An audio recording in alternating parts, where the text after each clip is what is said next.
Okay, it's 1 o'clock. I'd like to call this meeting to order. The proceedings of this meeting will be recorded and made available on the internet.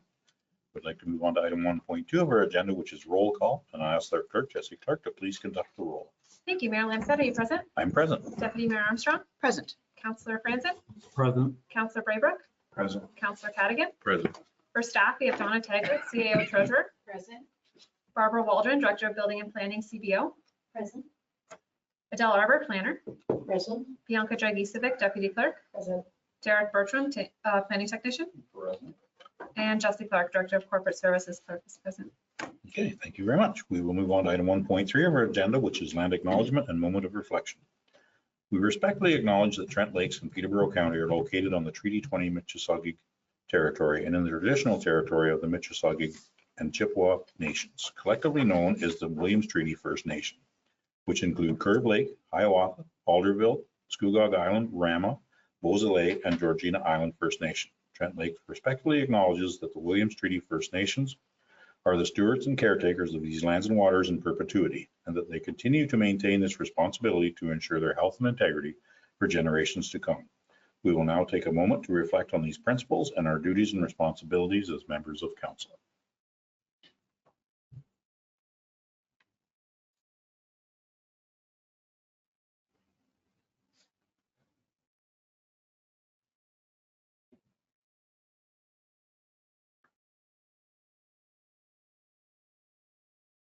Thank you very much. I think Councillor Franzen, you have an announcement of some form. Yeah, I have Don Lacombe, who was a councillor in our municipality, was an effective councillor.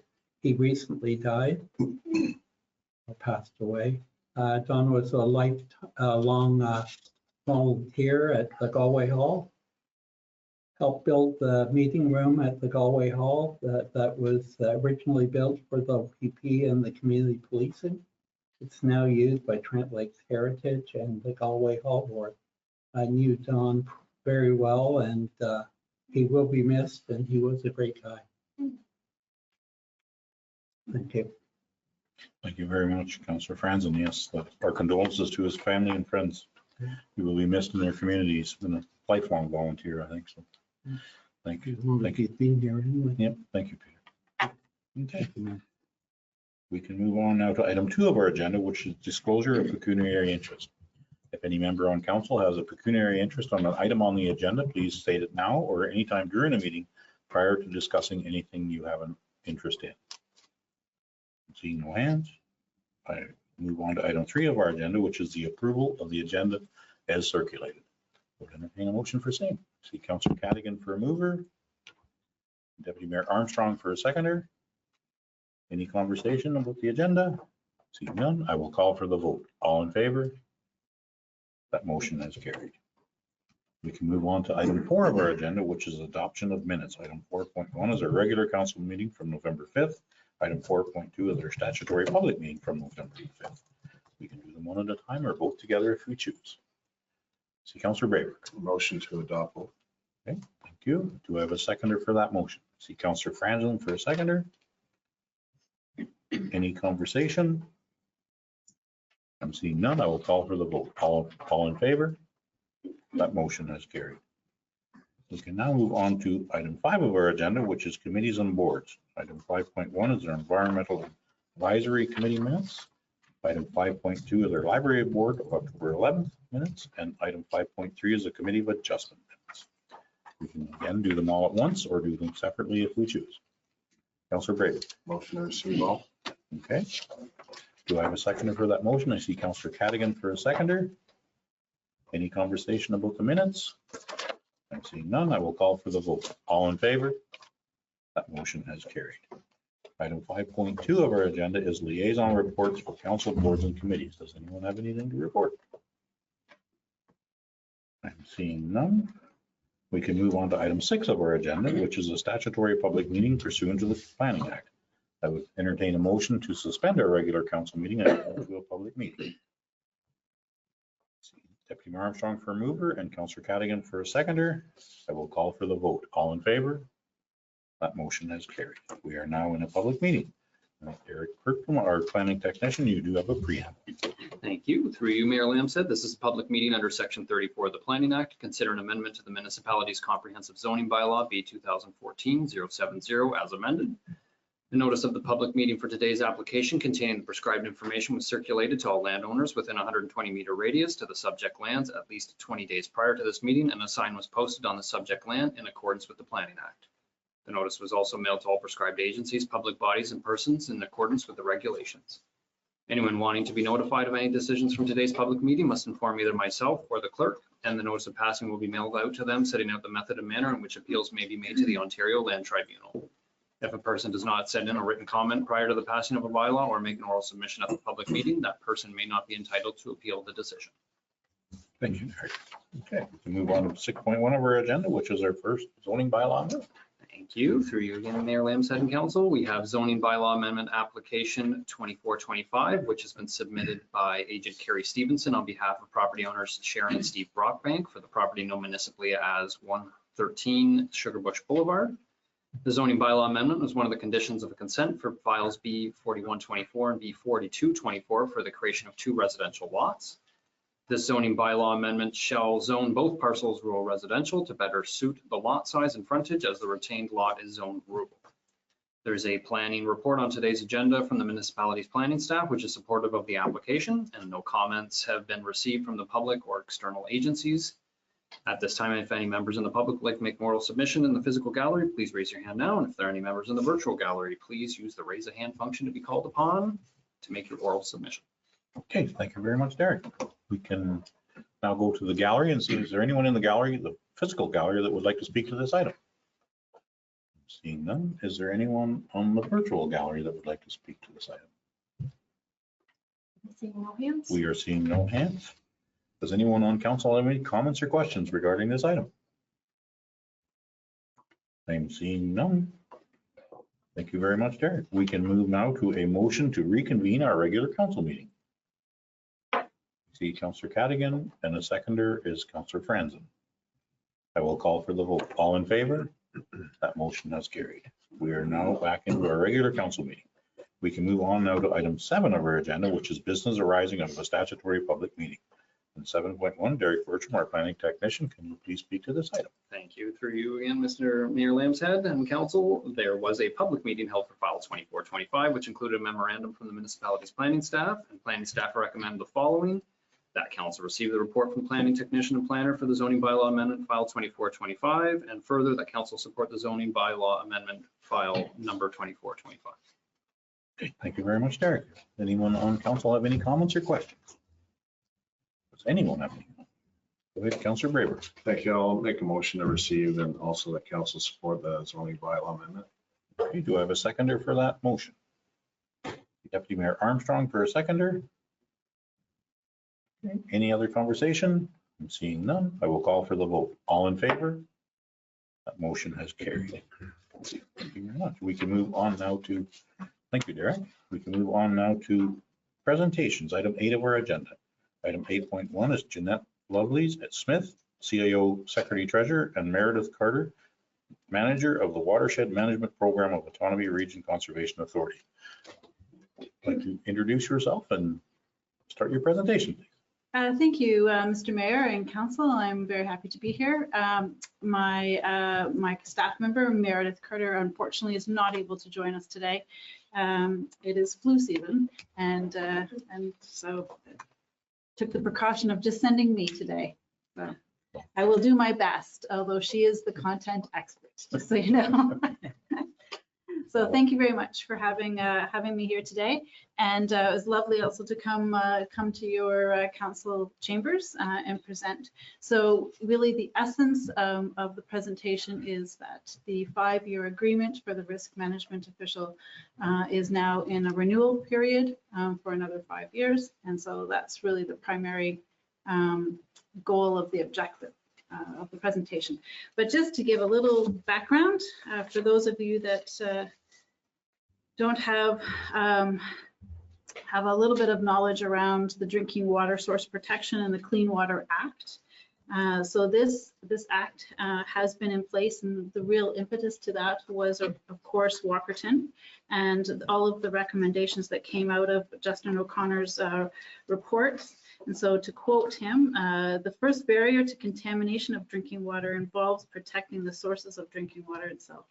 Protection, the multi-barrier approach, and recognition of the shared responsibility led to the creation of the Clean Water Act and the Drinking Water Source Protection Program. There are examples of the 22 land-based activities that can pose threats to your drinking water are fuel storage and handling, sewage systems, some agricultural activities, waste management, pesticide, rolled salt application, and storage. So part of the so the Trent Coalition, Conservation Coalition Source Protection Region is one of 19 across Ontario. And of course, Otonabee Peterborough is one of 5 that are in the source protection areas in that region. And the OPSPA is what we refer to it, is that map that you see on your slide deck. Next slide. Thank you very much. So these are the members that are in the Source Protection Authority, and they make up the 8 that are part of our Conservation Authority as per the Conservation Authorities Act, and then also the 4 other municipalities. So 12 in total. And of course, next slides here. There are 12 municipal residential drinking water systems in our source protection area, including 2 that are in Trent Lakes. And of course, those are Alpine Village and Pirates Glen and the Buckhorn Lake Estates drinking water systems. Next slide. So just to give you a graphic of these, so this air photo demonstrates or illustrates the wellhead protection areas for the Alpine Village, Pirates Glen drinking water system. The dark colors closest to the wellhead protection area A, and it covers approximately 100 meters around each well. And it is the most vulnerable due to its proximity to the well. Moving away from the well, it delineates identified 2-year, 5-year, and 25-year time of travels from the well. This information is used in conjunction with other data to determine the types of activities that could pose threats to the drinking water system and the policies that might apply. And the next slide is similar in the sense that it is the Buckhorn Lake Estates drinking water system. And the dark circles around it are 100 meters around the well. And again, it is the most vulnerable. And moving away, it delineates 2, 5, and 25-year travel time to the well. The purple hatched area is the wellhead protection area in E, and it is required as this well has been identified as being groundwater under the direct influence of the source water. So again, this information is used in conjunction of all the other threats that could pose to the drinking water system and the policies that apply to that. The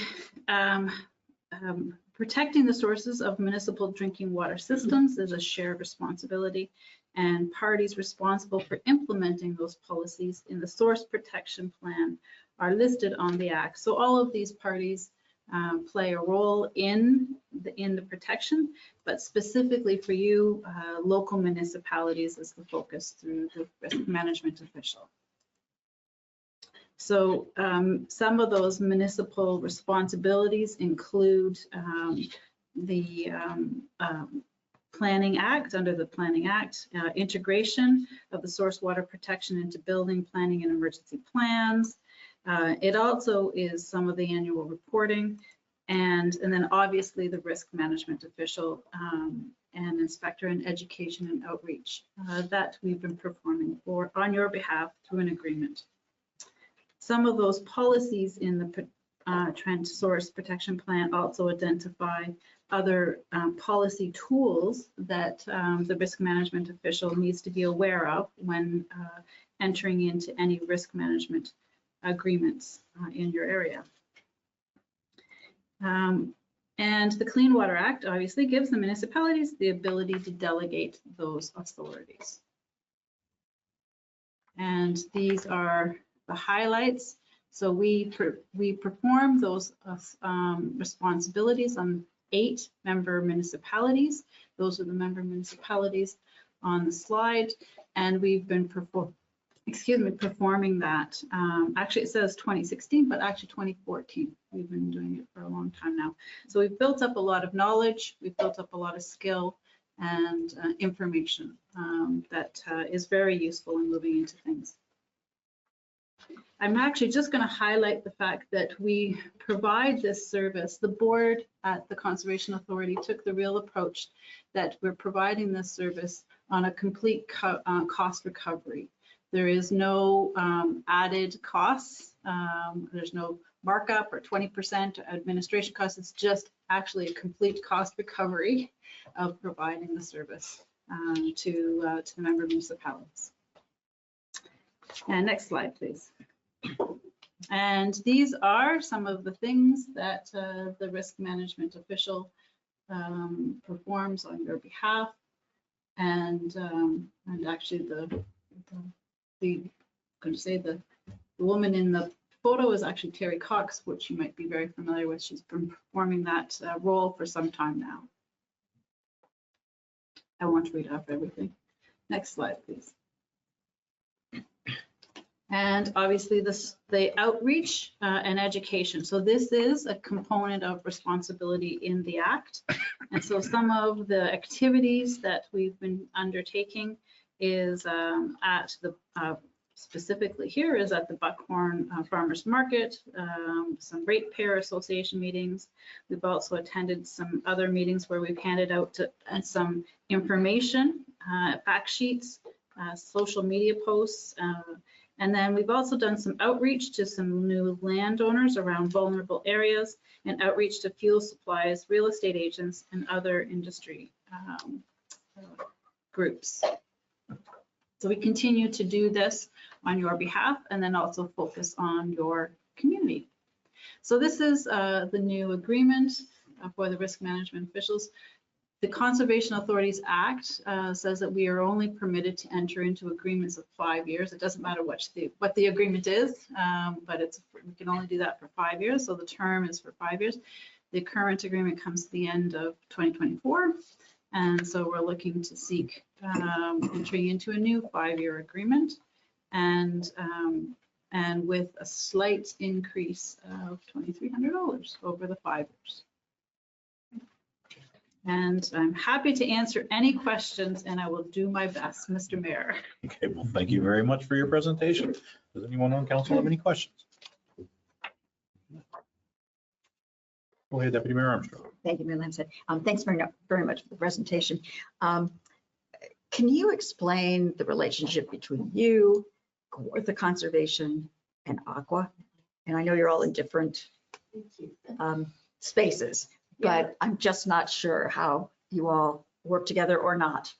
Right. Well, through you, Mr. Mayor. So Kawartha Conservation Authority is another one. So there are 36 conservation authorities in the province, and our boundaries don't match a municipal or provincial boundary. It's made up of how actually literally the water flows through the actual watershed. And they were established many, many years ago through environmental studies. So our boundaries often look a little odd because we might have parts of some communities and not all parts of other communities. So we work very closely with Kawartha, but it is a separate entity in terms of things. And my apologies, but Aqua is, I'm not familiar with that organization so much. It stands for Ontario Clean Water Agency. So we Oh, okay, sort of my outsource apologies. to them Yeah, for management of our water. right. So that would be like so my apologies for that. I was looking for, so it would be like more or less a private entity as opposed to a government entity. Mhm. And so the act actually says that the municipality, so you have responsibilities in the Clean Water Act, and you can provide those services in a number of ways. One of those ways is to bring that service in-house and provide it yourself, or you can contract with another organization to do that. And conservation authorities just historically have developed this skill set niche to providing that risk management official, because we also are engaged in the actual source protection plan work in terms of things. So we actually have a meeting this afternoon, or I'm sorry, on Thursday, I should say, not this afternoon, to talk about that. So that's the relationship that we have that would be different than a consultant. However, you have the ability to go to a third-party consultant if you wish to do that as well. Thank you. Any other comments or questions? Go ahead, Councillor Baber. Thank you, through you, Mayor, and thanks John, for that. Tickle. Deputy Mayor borrowed from some of my points, so I'm just going to add to that. It was just, I'm just wondering to the Deputy Mayor's comments, if we are duplicating any sort of services, if we were to renew with your organization as or they, just wondering if the Kawartha Conservation basically conducts the same, provides the same product as your organization. So through you, Mr. Mayor, so you wouldn't be duplicating, and none of the municipalities would be duplicating those services. It's just, it's where you're choosing to select those services from. So Kawartha Conservation doesn't provide those services on your behalf. Now, what I can say, where there are areas that we need to be coordinating from a planning perspective, we do that on a regular basis. Because we actually do have a portion of the city of Kawartha Lakes as part of our risk management, part of our jurisdiction as well. So it's just a lot of coordination and good communication, but it isn't a duplication. Thank you. Okay. Any other comments or questions? Go ahead, Councillor Francis. Just a point of clarification. I said on both the autonomy group and on the Kawartha Conservation on the source water protection. Okay. Yeah. That's great. You have Yeah. lots of knowledge then. I don't see any more questions. Okay, thank you very much for your presentation. Is anyone prepared to make a motion to, go ahead, Councillor Baber. Thank you. Motion to receive. Okay, do I have a seconder for that motion? I see Councillor Cadigan for a seconder. Any other conversation? I'm seeing none. I will call for the vote. All in favor? That motion has carried. Thank you very much for your presentation and all the information you shared. Thank you very much. I could quit coughing for 5 minutes, it'd be nice. We can move on now to item 9 of our agenda, which is delegations, and 9.1 is Janet Fine. We want to talk about the increase to notification circulation for aggregate planning. Come to the podium and state your name for the record, Janet, and Janet Klein. good afternoon. Good afternoon, Mayor Lamhans and Council. Thanks for letting me speak today. And Adele, thank you for bringing that report. I know of all the meetings I've been to, there's a time for it to come forward, and this is the time, I guess, which makes me very excited. I have original letter here that I sent out in 2016 when I was president of the North Pigeon Lake Association, addressing the same concerns. And in that letter, it's interesting, I had a quote from a former councillor, Guy Scott, from old minutes from 2006. And it was the Galway, of course, Cavendish Harvey and Aggregates Policy Review Committee. And he's quoted as saying, protect ratepayers, warning for potential development of quarry. So that was 18 years ago. So there's been a concern for many years. When I sent this out in 2016, for whatever it's worth, I had support from the associations Crystal Lake, Bass Lake, Big Bald Lake, Salmon Lake, Cavendish, the Galway and area ratepayers, and of course North Pigeon Lake. And a lot of the material I'm going to present today is the same as I presented then, because the material is still very, very pertinent. So I'm here today just to speak to the upcoming report on notification distances for quarry operation. And again, thanks to Adele for bringing this forward. This report speaks to the increase of circulation notification distance for quarry operations, including new proposed applications and amendments for existing quarry operations. The report recommends an increase from 500 meters to 1,000 meters. I sure support the increasing the distance, but I still believe it should be increased to a minimum of 2,000 meters. There's no downside for Trent Lakes to increase this distance. As Adele's report says, there's no cost to the taxpayers. It's totally up to the operator to notify folks so they can be informed. And in my mind, it's positive and it's proactive action for them to take. I have two main reasons for this. First, the noise from a proposed quarry can travel much further than 1,000 meters. From an acoustic assessment report that I have from a recent quarry application, it was submitted by Hugh Williamson Associates, and there were assessments of sound done from the extraction areas. They choose different receptors where they think that those people will be critically, they will have the critical areas most likely to be impacted. And this was on-site noise. It wasn't blasting or vibration from blasting or noise. One of the critical points chosen by this expert was Twin Mountains Snowmobile Club on Bass Lake Road, which is 1,760 meters from the proposed quarry. And it's just down the road from us. Residents at this distance were at a critical distance from quarry operation for sound disturbance. Residents should be notified early so they have a chance to have input to try and work with the operator to mitigate the impacts. In that report, there were 12 critical noise receptors used. 5 were at 1,225 meters, 1,250 meters, 1,500 meters, 2,170 meters, and 1,760 meters, as already mentioned, at the Snowmobile Club. We also personally were not notified at that time, and we were just over 1,000 meters as the crow flies from that current application. A second reason is that residents closest to quarry operations are most likely to see impacts of their property values decrease. According to a market study pit or quarry done, it was 2014 by Land Sync Appraisals and Consulting. They concluded that 6 properties within 2,600 meters of the Beachville quarry had a reduction in price expressed as a % of the original price, and sold price adjusted only for the passage of time. It was a low of minus 12.18% and a high of negative 39.03%.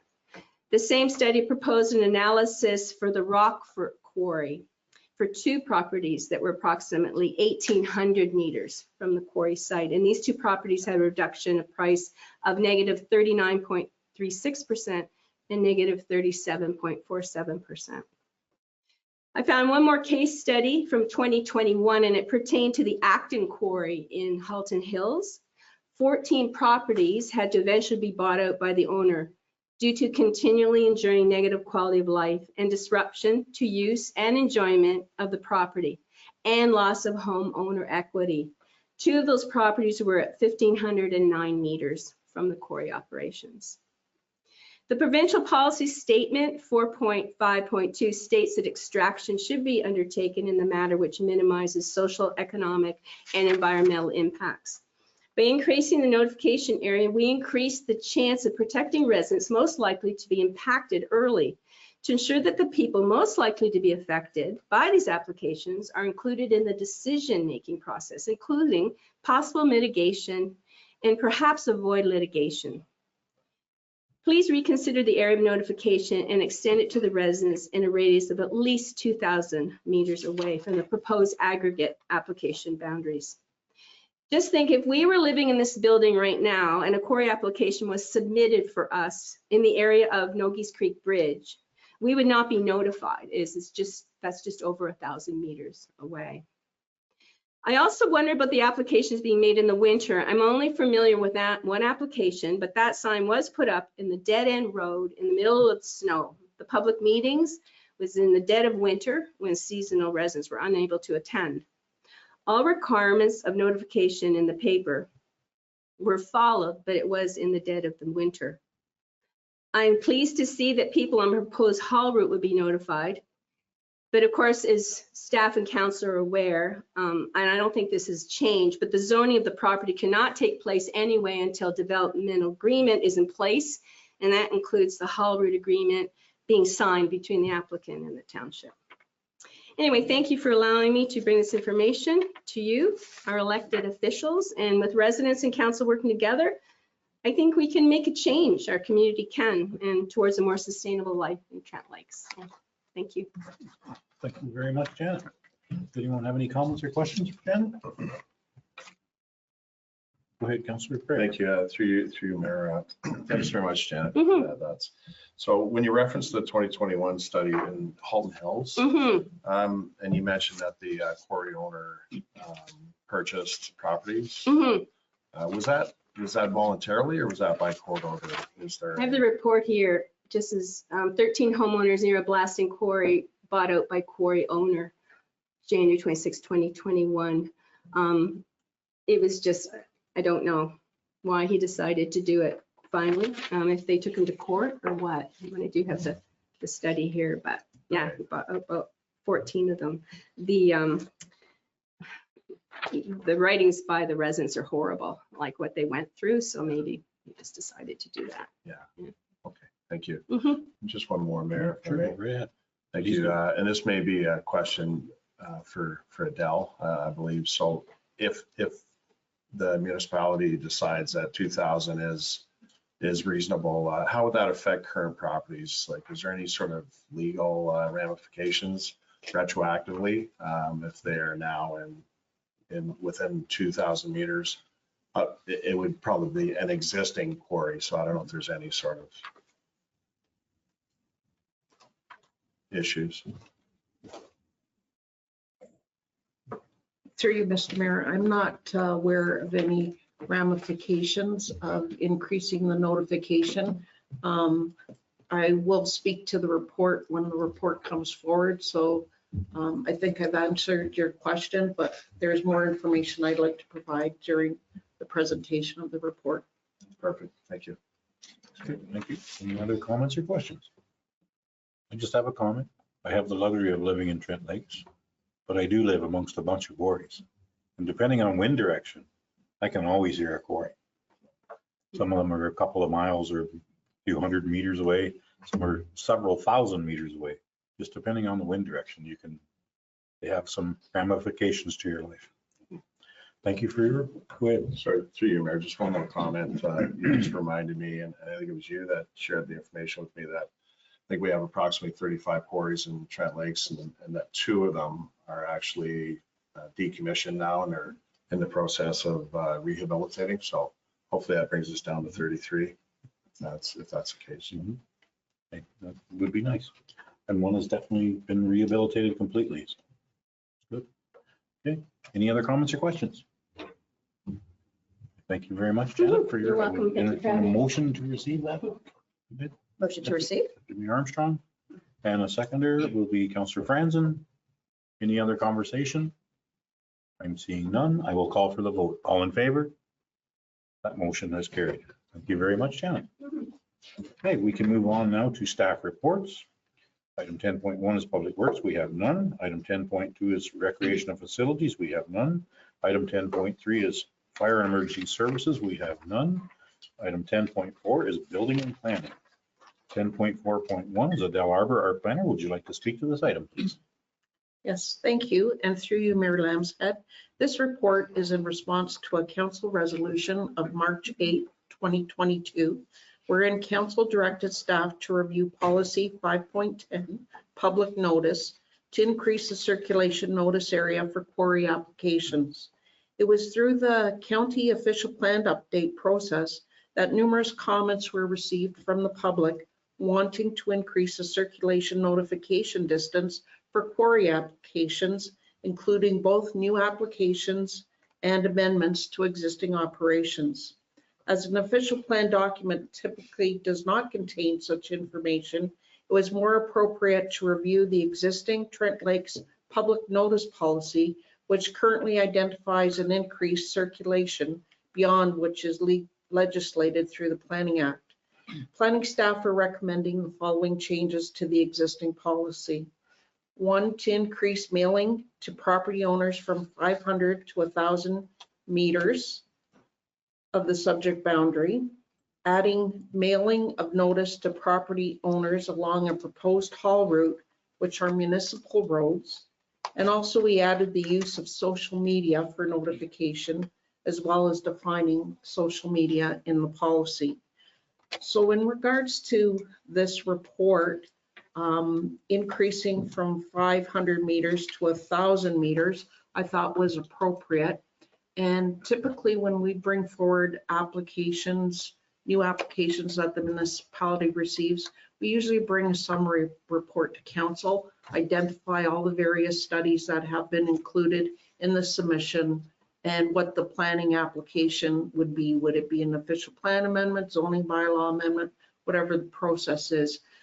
In the noise study would be a good time, and it would be prudent on planning staff to provide that information to council on what the receptors are proposed for that particular situation.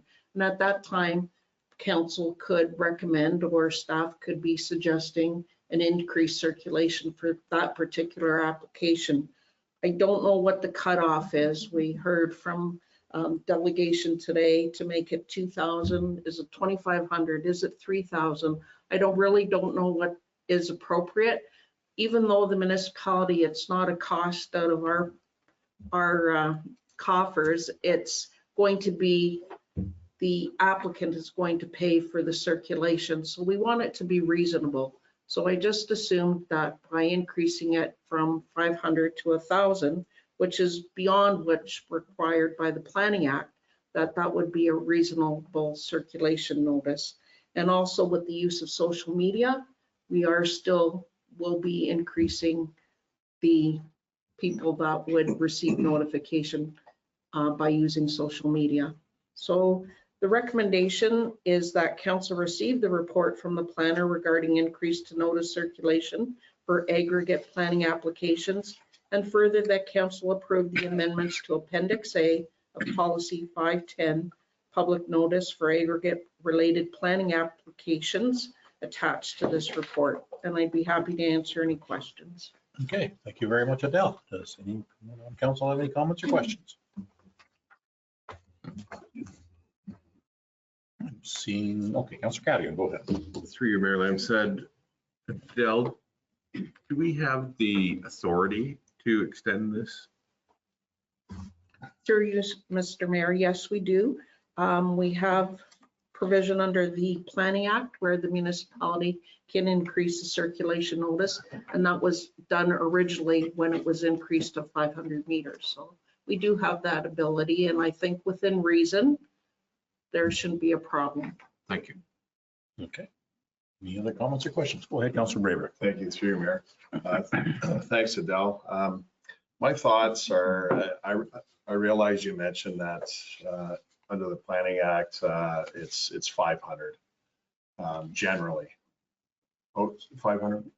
Through you, Mr. Mayor, the 500 is what a previous council decided the circulation notice should be specific to quarries. If you're doing an official plan amendment, zoning bylaw amendment, it's only 120 meters for a zoning bylaw amendment for an application. So council of the day decided to increase it to 500 meters. And then with the resolutions that came from council in previous years, there was a desire to increase it, which this report is increasing it or recommending an increase to 1,000 meters. Right. All right. I'll readjust my my question to that. So it's just over 100 meters as required. Is that correct? And then it was council that raised it to 500 meters? Correct. In essence? Through you, Mr. Mayor, that's correct. All right, thanks. I think my comments is Trent Lakes is in a unique situation where we do have, we're recognized by the province as aggregate rich.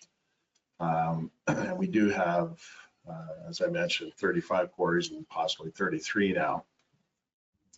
And to your point about there's no real, you basically just you chose to pick to go from 500 to 1,000. And there's no real requirement. It's just a measure that you felt that was, I guess, appropriate. And your comment as to why you didn't go extend it to 22,000 or 2,500 was it would be at the expense of the applicant. So because we're in a unique situation in Trent Lakes and specifically the issue that we're,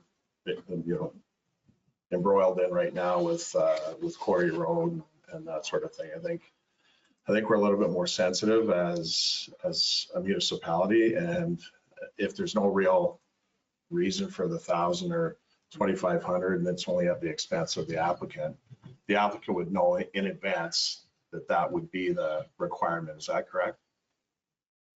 Through you, Mr. Mayor, if it's embedded in the policy, that policy would be provided to an applicant making application to the municipality. Right. So they would know, they would look at it, they would say, factoring out all their expenses, they would say, okay, we have to notify people within the 2,000 meter limit. So it'd be their choice whether, if that's what they're going to hang their hat on as far as expense. I mean, that's my opinion is that we listen to our delegate, and I have no problem with expanding it to the 2,000. So that's my comment. Thank you very much for your comments. Deputy Mayor Armstrong, go ahead. Yeah, two comments and a question. First comment, I completely support Councilor Braybrook suggested that we do 2,000. I think our resident has provided ample support for that. And at the time, it had the support of many associations. So I think we should listen to our public. And again, it's at no cost. I don't think there's any downside. So I would certainly support going to 2,000. The second comment is, I think this councillor is more sensitive to having public input during the summer, or at least during the cottage season. We delayed some things with our short-term rental working group, for example, so that we could have the public input in June and July. So I think this council at least is far more in tune with accommodating the majority of our residents, even though there are electronic ways of communication, people like to be involved. So I think we've changed that. And the third one is a question. We direct mail to property owners along a proposed haul route, which are municipal roads. What about private roads or fire routes? Are they included in any of this notice? Through you, Mr. Mayor, private roads would be included, just local roads within the municipality. Oh, okay. I didn't want to address county roads because county roads are used by many quarries. So I was just thinking about the municipal roads within our municipality, which could be a fire route. Right, so it's a generic term. Perfect, thank you very much. Okay, any other questions? I just have a comment. I think, most of the quarries that you're talking about are in a fairly rural area. They don't usually try to put a quarry in a city or a town. So your catchment area for circulation can be larger and you still only get 4 or 5 more circulated people. So it's not, because generally the properties are bigger and they're further apart. So the cost to the person that's trying to put the application in is going to be very little different than from 1,000 meters to 2,000 meters or 500 meters. You're only going to catch a few more applications. And I think it's important that you notify people that are in the general area. You can hear a quarry a long way away. So that's my comment. Councilor Franzen, go ahead. Yeah, I'd be willing to make a motion at this time to support the 2,000 meter. Okay. Councilor Franzen, you're going to receive the report Okay. from staff and to increase the distance to 2,000 meters. Okay, we're going to approve the amendment to Appendix A of the policy 5.2 to 2,000 meters. Okay, that is your motion? Yes. Okay, thank you. Do I have a seconder? I see Deputy Mayor Armstrong for a seconder. Any further conversation? I'm seeing none. I will call for the vote. All in favor? That motion has carried. Thank you very much, Adele, for that report. We can move on now to item 10.4.2 of our agenda, which I've covered completely in writing. And Adele Barber, our planner, would you like to speak to this item? Thank you. And through you, Mayor Lambshead, this report is in response to the following. A council resolution of September 5th, 2023, wherein council directed staff to explore bylaws which would address tree and shoreline protection. A council resolution of November 19th, 2019, directing staff to review tree preservation bylaws. And thirdly, given the existing tree canopy protection policy in place, which only pertains to Planning Act applications and does not apply to the rest of the municipality, and the most recent elimination of the growth plan. Planning staff have been very vigilant in ensuring the protection of the municipality's shoreline areas and protection of natural features for the benefit of future generations.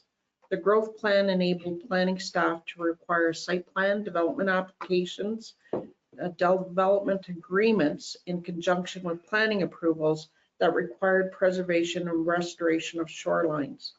With the repeal of the growth plan, staff is seeking council direction to begin the research to produce a shoreline preservation and tree protection policy for council's consideration. Such policies will require a public education component. There are many municipal policy examples out there for staff to review and identify best practices. It would be prudent to create policies to ensure the continued protection of the municipality's shoreline areas, as well as the maintenance and restoration of shorelines as a measure to protect the quality of water and health in our lakes. This will include research for the protection of trees and a policy that would be applicable to all properties within Trent Lakes. Planning staff will work with the Environmental Advisory Committee's Shoreline Subcommittee in the development of policies for council's consideration in the future. Therefore, it's being recommended that council review the report from the planner regarding the proposed development of a shoreline preservation and tree protection policy, and further that council direct staff to prepare a municipal policy regarding the protection and preservation of shoreline areas and tree protection within the municipality of Trent Lakes, along with an implementation strategy, and further that staff bring forward a draft policy or policies to a future council meeting by the end of Q1 2025 for council's consideration. And I'd be happy to answer any questions. Thank you very much, Al Arbor. Okay, does anyone on council have any questions?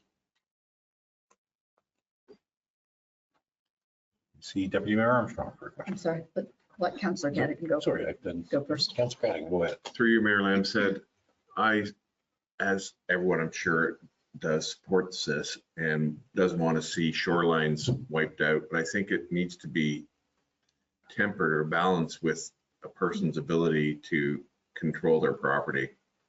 And I'm not sure how we do that and make everybody happy. I guess that'll be your problem, but I just want to see that in there if we can. Thank you. Thank you very much. Any other comments or questions? I see Deputy Mayor Armstrong. Go ahead. Yeah, thank you, Mayor Lamb. So just a comment. First, I want to thank staff because they have been vigilant in protecting our shorelines through requiring site plans. And that was kind of their own initiative. So greatly appreciated that they've been holding the fort. We are exposed now because with the new provincial planning statement, they can no longer do that. And so I really support staff and applaud staff for getting on top of this quickly and working on some proposed policies that will do just what you said, Councilor Cadigan. It's a very delicate balance. It's hit some headwinds in other areas, which we are well aware of, but I think we all have the same interest of not seeing clear-cut shorelines and walls put up at the shoreline. Thank you very much for your comments. Councilor Braber, go ahead. Thank you, through you, Mayor. I just wanted to comment that I echo Councillor Cadigan's comments. Okay. Any other comments? I just have one. I was just looking through the objectives after goal. It says preserve it. It says to discourage any form of alteration. I mean, if you buy a $600,000 or $700,000 lot, you might want to be able to have a dock or a path to the water. So it's got to, again, you need to temper it with a little bit of development, but it would need to be in the best location or a location that doesn't adversely affect our water. So there's lots of ideas to put in that policy. Go ahead. Through you, Mr. Mayor, planning staff will continue as a condition of approval if we have an application come forward on a zoning bylaw amendment, recommend that the person or the property owner enter into a site plan development agreement. That's quite reasonable. We just don't have the legislation to say that we require this. However, if someone doesn't or objects to the condition, they could appeal it. But we will continue to ask for it because it's in the best interest of the municipality. Thank you very much. Okay, Councilor Braber, go ahead. Thank you, through you, Mayor. Just to add to those comments, Adele, I guess we have to be careful and if we're developing policy and whatnot, specifically this one, and how it's worded. Because if we're generating a policy and it flies in the face of somebody that wants to develop, now they have to come to the municipality to apply for a zoning bylaw amendment, which is open to public comment. And the refrain that I hear, I've heard over the last 2 years when similar situations is, adhere to your policy. Why are you giving this person an amendment? And that sort of thing. It just opens the person, the property owner up for more scrutiny and that sort of thing. So that's just a comment as you're developing this, and it could potentially be an issue, but that's just the way it is. Thank you, Councilor Braber. It sounded mysteriously to me like you were thinking this was going to pass for sure. I like that. Okay, any other comments or questions? I'm seeing none. Is anyone prepared to make a motion? Deputy Mayor Armstrong, go ahead. Sure, I'll make the motion that council receive the report, that we direct staff to prepare a municipal policy regarding those things, because my voice is breaking, and that staff bring forward a draft policy or policies to a future council meeting by the end of Q1. Okay, thank you. Do I have a seconder for that motion? See Councilor Franzen for a seconder. Any other conversation? Seeing none, I will call for the vote. All in favor? That motion has carried. Thank you very much. Adele? Okay, we can move on now to item 10.4.3 of our agenda, which is Barbara Waldron, our Director of Building and Planning, CBO. Yeah, I even said it correctly today, Barbara. I always get planning and building backwards for some reason. I don't understand. Would you like to speak to this item, please, Barbara? Good afternoon, Mayor Lamson and members of council, and through you, Mayor Lamson. As some background to this report, license of occupation has been a work plan task and topic since my arrival to Trent Lakes in August of 2021, where I was advised that this was a high priority issue. During the first year, while at the same time addressing another high profile planning matter, the license of occupation policy was overhauled to address the purpose of the policy, the process to obtain a license, the cost of the license, insurance requirements, process for removal of non-approved docks, and reasons why licenses would not be approved. The policy was approved through resolution by council on September 6, 2022. Post the approval, members of the public brought forward specific concerns to the policy. Staff worked with the residents during 2023 to work towards a document that would address the concerns, but it quickly became apparent that because this policy was effective to the entire municipality, there were certain areas of the municipality that did not fit neatly under the policy. During 2024, a significant amount of staff time went to short-term rentals, along with the required day-to-day legislative work in the building and planning departments. I was required to make decisions on the best use of staff time and resources in order to meet the needs of the departments. I therefore chose to set aside license of occupation for the reasons stated, but as well, I wanted to start at ground zero again, go back to what the problem that was trying to be solved was, as well to gather statistical data during the year regarding complaints and requests. In 2024, we had 0 complaints of docks on unopened road allowances, and 1 request of which was denied based on the current policy. As well, during this time, we have introduced the AMPS bylaw, with many bylaws now functioning under the umbrella of AMPS, where penalties can be applied for non-compliance. Currently, the draft bylaw to regulate and control parking of motor vehicles in the municipality is being reviewed by staff and will be coming forward to council for approval And it is through this bylaw where we can also address placing objects on highways where the definition of highway includes unassumed and unopened road allowances where penalties can be applied. This bylaw will be included under the AMPS bylaw. Through the mechanism of this bylaw, we will be able to use enforcement to address areas where written complaints are received, and the staff resources will be used wisely across the department to address only the areas where there are issues. I would be remiss not to address the liability aspect, as this was a large part of the discussions relating to the policy. It is always in the best interest of the municipality to minimize liability where possible, hence why legal direction was to include insurance as part of the policy. As we are now proposing to react to complaints only, certain areas of the municipality would be assessed to have use at your own risk signs installed. This does not take the risk away, but it is a proactive approach. Therefore, it is recommended that the council receive the report, that council direct staff to repeal policy 5.34, the license of occupation policy and procedures in its entirety, and that council direct staff to prepare a bylaw for the enforcement purposes of encroachments upon municipally owned lands to be brought back to council for approval at a future meeting. Thank you very much, Barbara Waldron. Does anyone have any questions of Barbara? Seeing none, is anyone prepared to make a motion? Seeing Deputy Mayor Armstrong. Oh, sorry, Councilor Cadigan. Right. Motion to support the recommendations from staff.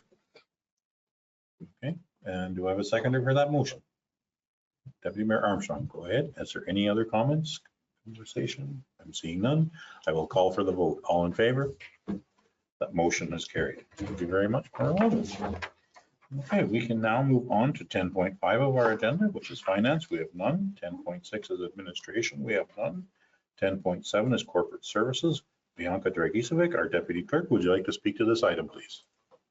Thank you. You're here. I'm here this time.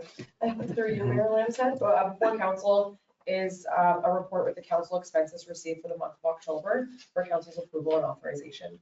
Thanks. Okay, thank you very much, Bianca. Is anyone here in conversation or prepared to make a motion? Councilor Braber, go ahead. Motion to approve. Do I have a seconder for that motion? I see Councilor Cadigan for a seconder. Any further conversation? I'm seeing none. I will call for the vote. All in favor? That motion has carried. Having a hard time seeing your hand in front of that frost green shirt, Councilor Cadigan. Keep my hand black. Thank you.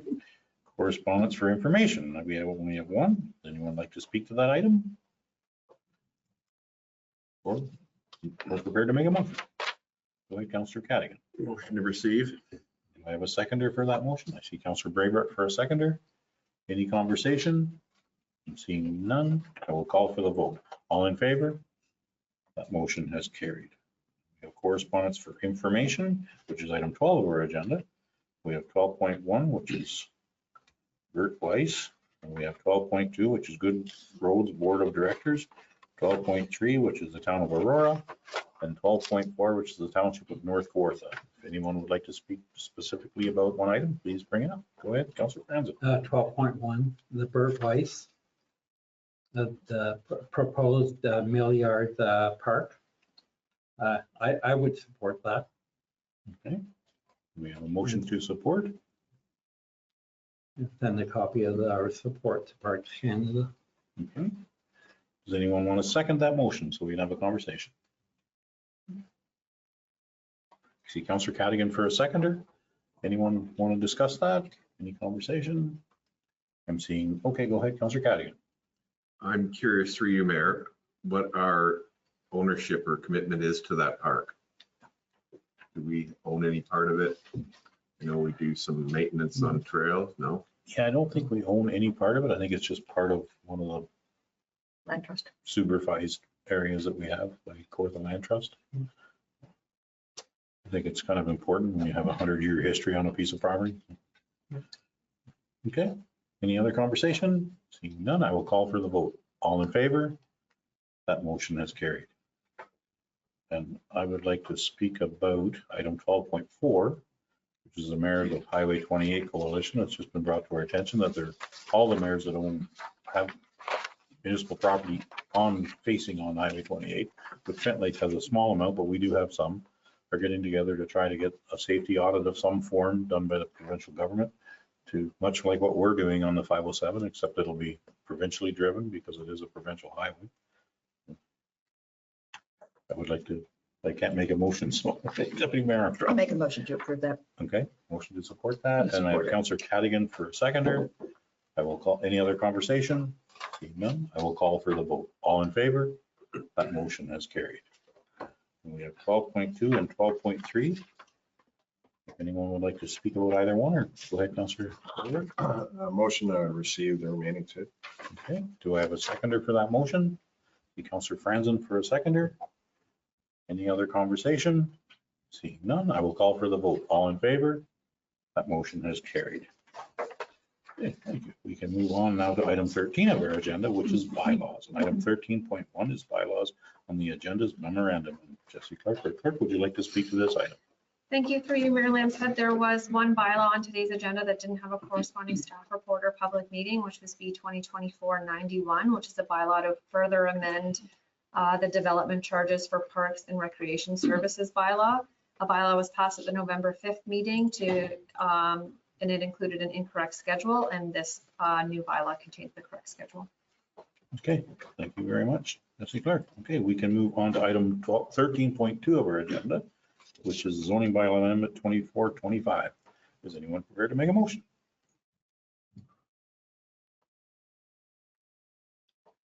Motion to approve.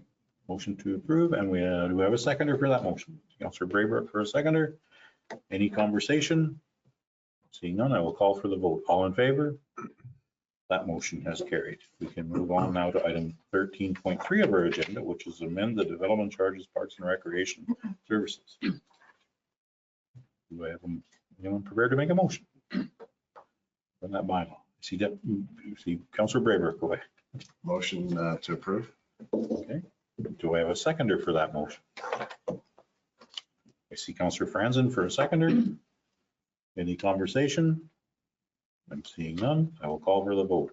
All in favor? That motion has carried. We can move on now to item 14 of our agenda, which is business arising out of a previous meeting. Does anyone have any business arising out of a previous meeting today? Seeing no hands, we can move on to item 15 of our agenda, which is notices of motion. And item 15.1, Deputy Mayor Armstrong has a strategic plans update notice of motion. Would you like to speak to this item, please? I will. Thank you, Mayor Lambshead. It's before you, but I will read it. Whereas there's been considerable investment in developing 3 comprehensive strategic plans to guide the municipality in the areas of open spaces, economic development, and community priorities.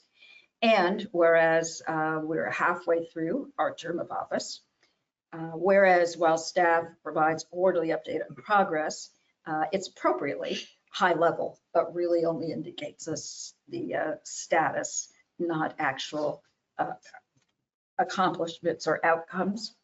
Whereas now is a good time to have a thorough review of implementation progress on these plans to assess the status of all planned actions, recognize completions and successes, and identify any risks to completion of actions.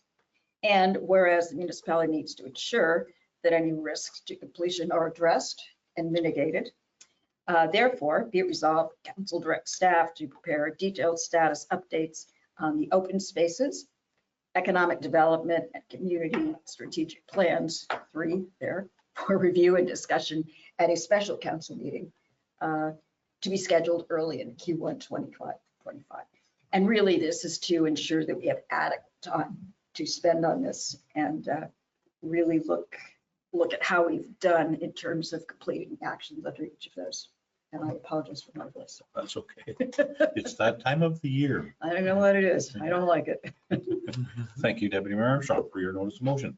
Anyone have any comments or questions regarding that notice of motion? I'm seeing none. Is anyone prepared to make a motion? Second that motion, sorry. Councillor Braybrook for a seconder. Now I can ask for conversation. Does anybody want to discuss that in any way, shape, or form? You're seeing none. I will call for the vote. All in favor? That motion has carried. Okay, thank you very much. We can move on now to item 16 of our agenda, which is information items. Does anyone have any information items to share? Go ahead, Councillor Braber. Thank you, through you, Mayor. Just wanted to comment on the Santa Claus parade was held on the weekend, and a beautiful day for it. And there's well over 1,000 community members enjoyed the parade, and it was fantastic. And we had 4 OPP officers that were instrumental in ensuring it was a safe parade. And I realized it was a Buckhorn Lions Club event, but I was wondering, I don't know what the appetite of council is to send a thank you letter to the detachment commander for Peterborough County, thanking him for keeping the parade safe. I don't know whether we have standing because it was a Buckhorn Lions Club, but I think it was a parade that took place in Trent Lakes. I think we absolutely could send a note to the commander to say thank you for working with the Lions Club in Trent Lakes to make that parade happen. I did actually have a conversation with that commander this morning and did thank him personally for that, his efforts in that. So, okay. Any other, I think, was that kind of a motion? Sorry, go ahead. I don't think we can do that, can we? Okay, we can't do that yet. Maybe we'll have one more conversation. You need a seconder? No, we can't make a motion on information items. It would have to be under notice of motion.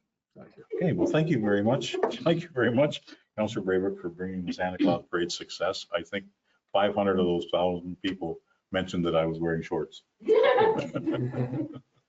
Thank you. Thank you for the information. And any other information items? Councillor Cadigan, go ahead. Through you, Mayor, there's a couple of dinners coming up. November 30th, roast beef dinner at the Lakehurst Hall, $20 a plate, I believe. If you're planning to attend, get in early because it sells out. And there's a potluck Christmas dinner at Cavendish Hall, December 14th. Okay, thank you very much for that information, Councillor Cadigan. Anyone else have any information items? Okay, I'm seeing none. We can move on to item 17 of our agenda, which is our closed meeting. I will entertain a motion to go into closed sessions. I'm going to say 17.1 is under the Ontario Municipal Act, Section 239(2), to discuss C, a proposed or pending acquisition or disposition of land by the municipality or local board, potential disposition. F, advice that is subject to solicitor-client's privilege, including communications necessary for that purpose, but potential disposition. I would entertain a motion to go into close for those reasons. I see Councillor Cadigan for a mover and Councillor Franzen for a seconder. Any conversation about that? I'm seeing none. I will call for the vote. All in favor?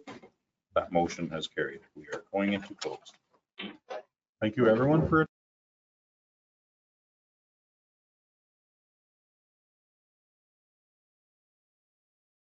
okay, we can move on to 17.2 of our agenda, which is rising from closed. I would entertain a motion from rise from our closed meeting and go back into our regular council meeting. See Councillor Cadigan for a mover, Deputy Mayor Armstrong for a seconder. I will call for the vote. All in favor? That motion is carried. Item 18.1 of our agenda is the adoption of the minutes from our closed meeting. Would anyone care to adopt? As amended. As amended. I see Councillor Cadigan put your hand up, and then Councillor Franzen for a seconder. Any conversation about the amended minutes? Seeing none, I will call for the vote. All in favor? That motion has carried. Okay, we can move on now to item 19 of our agenda, which is the confirming bylaw. Item 19 point, adoption of the confirming bylaw. Item 19.1 is the confirming bylaw. Anyone prepared to make a motion? I see Deputy Mayor Armstrong for a mover and Councillor Franzen for a seconder. I will call for a vote. All in favor? The motion has carried. We are adopting the confirming bylaw. And we can move on now to item 20 of our agenda, which is adjournment. Would anyone like to make a motion to adjourn? We're going to stay here all day. I see Councillor Braber for a mover. Councillor Cadigan for a seconder. I will call for the vote. All in favor? That motion has carried. Thank you very much. Thank you, staff. Thank you for who presented, delegations and presentations, and thank you, council.